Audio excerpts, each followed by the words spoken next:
Hey guys, and welcome back to this channel. In this video, I'll be showing you guys how you can use the whiteboard feature in Canva. Select this one and select create blank.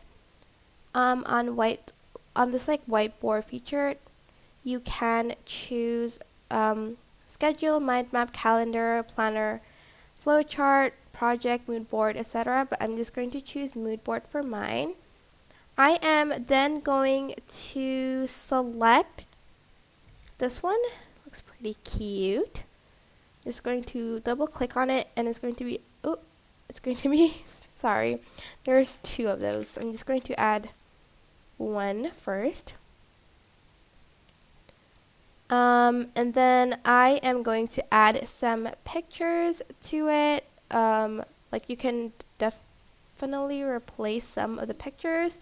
Let's go to elements and search for colorful and go to photos and just place it in the mood board like so.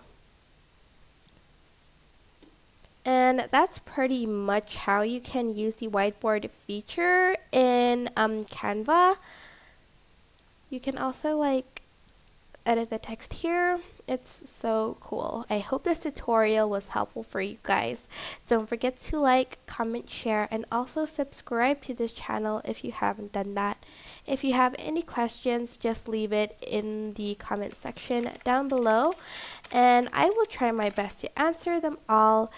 Thank you so much for watching. Bye!